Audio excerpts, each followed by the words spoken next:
Hello again, YouTubers. Craftsman again. Just stand back. You can see I added a few things.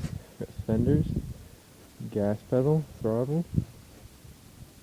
One thing you can't notice really is the steering. Everything on the outside looks the same. The inside is different. I switched it to direct steering because the teeth in there, every time I'd hit a bump with the front tire, the steering wheel would just rotate around.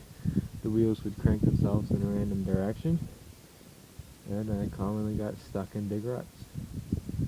So I went out and got 2 pillar block bearings for 5/8 shaft, and I got some 5/8 cold rolled steel, which you're not supposed to buy cold rolled steel for bearings because it's not actually 5/8, it's just in the ballpark of 5/8.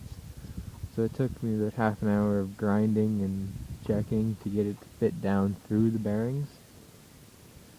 It's just a lot easier if you buy shaft, or you can grind it down. It's all about your preference and what's cheapest. The steering wheel does mount on the same way it did before. Can't really see in there. No, you can't see that part.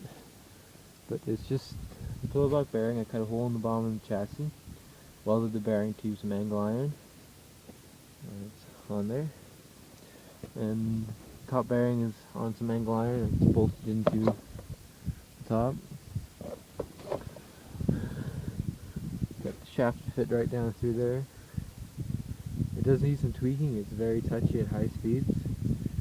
I just cut the top of the steering off out here and put the 2 shafts together, the existing one and the old one, and welded it together with some pretty big brackets.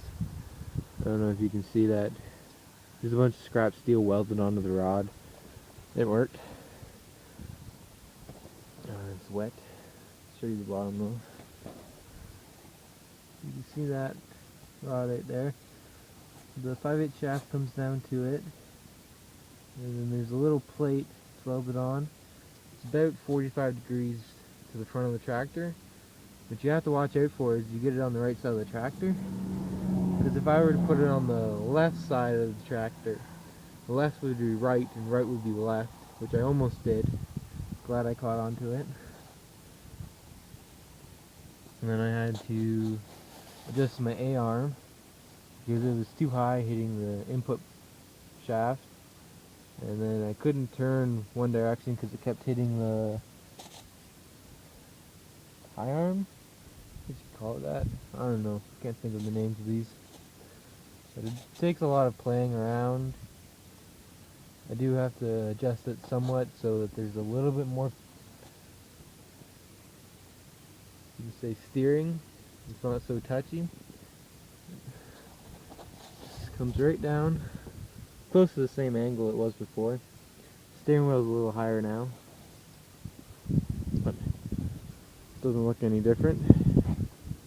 Static, Craftsman, just a little higher. Works good. I didn't have to play with the bracket at all. It's right into the bracket, well, of the MTD. You see I lengthened it there because this was hitting on the tie arm, which wasn't helping at all. Couldn't turn left, so I cut a piece out of the back. You can see there. Welded it onto the front. Then I had to shorten the middle part. That part. It was maybe this tall. And we're filming this part again, but the AR to the spindle. Scored this 3 times. I had to shorten this piece because it would hit the bottom of the input shaft. And my belt keepers that here, which are just bolts with a nut. They just thread in. And on the back, just a piece of flat bar. I drilled a hole, measured it where it needed to be, bent it, bolt on there nice.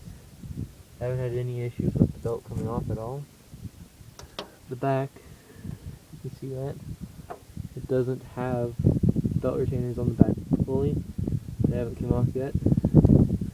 See my clutch setup there, spring, the inverter bar, to shorten this bar there too, so my clutch pedal would sit up straight, because it would flop back down like this and you couldn't get it with your boot. That's about all I did to this.